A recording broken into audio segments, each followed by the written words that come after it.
Salt Lake City is Utah's capital, as well as the most densely populated city in the state.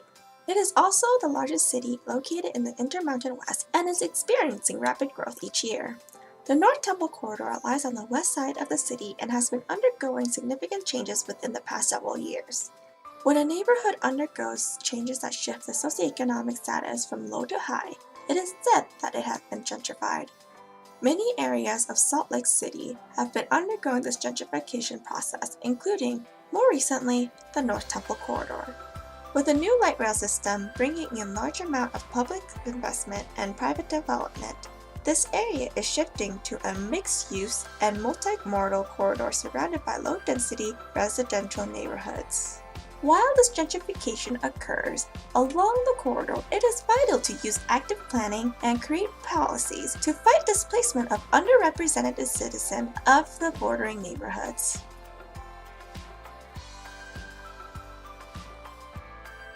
So late 80s, early 90s,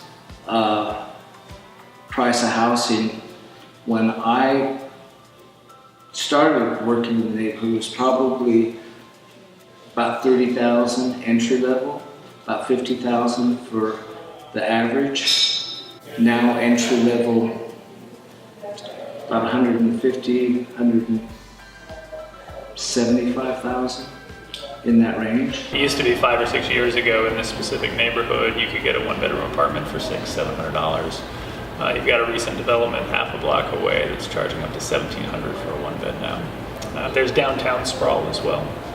And if you're on the outside edge of that, the good news is, great food maybe is coming, you have more amenities, but that downtown pricing starts coming at you, and you gentrify. And this area really is kind of the cusp of gentrification as it moves west.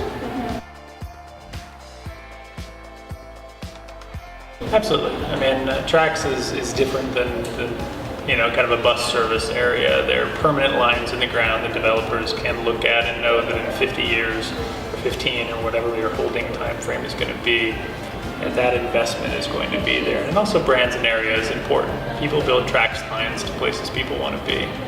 And so it sets a precedent for what an area can be. It shows both the state and the city level investment where they think kind of deep interest in the city is going to be and already is. So no, it's a huge catalyst for change. Trax has allowed a higher density zoning with less parking within what we call the TOD. That has probably brought us, right now it's about 800 units are trending, coming online. It's tough. Everyone likes a nicer neighborhood, but nobody likes anyone getting kicked out because the neighborhood gets too expensive to be in. And so I think you just paint a picture for people that might do developments on, what is the prettiest neighborhood you can imagine? And does that involve multiple types, multiple income classes, different types of people? And the answer almost always is yes. And so once you get to that point, then you can talk to them about maybe building that rather than the thing that's necessarily going to, make the most money or just focus on one specific type of person. I don't think that they will, and the reason I don't is because of all the affordable housing units that have been built in the neighborhood already, which is a good and a bad thing. It'll provide housing. We'll have housing within our neighborhood, which diversity and economic diversity is important as well.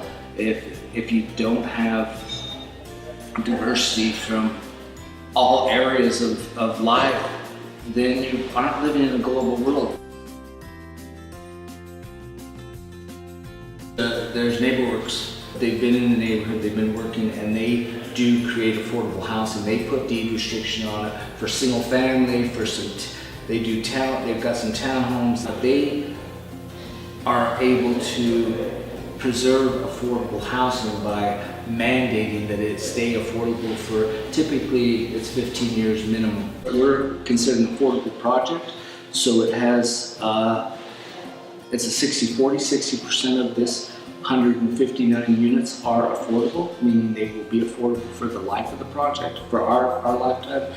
NeighborWorks has worked diligently for many years, trying to keep that balance, trying to build neighborhoods through home ownership, versus rental apartment units. Developers can get a lot of tax credits if they build low-income housing or affordable housing in general. So you have these different numbers of affordability in terms of your income, and so that it's a great incentive to continue building that kind of residential units. Give operates in 3 different cities in the Wasatch Front. We have places in Ogden and Provo, and when we were looking at Salt Lake, we were looking at areas that we felt like we could make an impact in, that were in danger of losing their identity in the next 10 years as things started taking over. And so the Guadalupe, West Depot, and then eventually along the North Temple line west was really where we thought we'd focus the next 10 or 15 years and try to make a little bit of impact.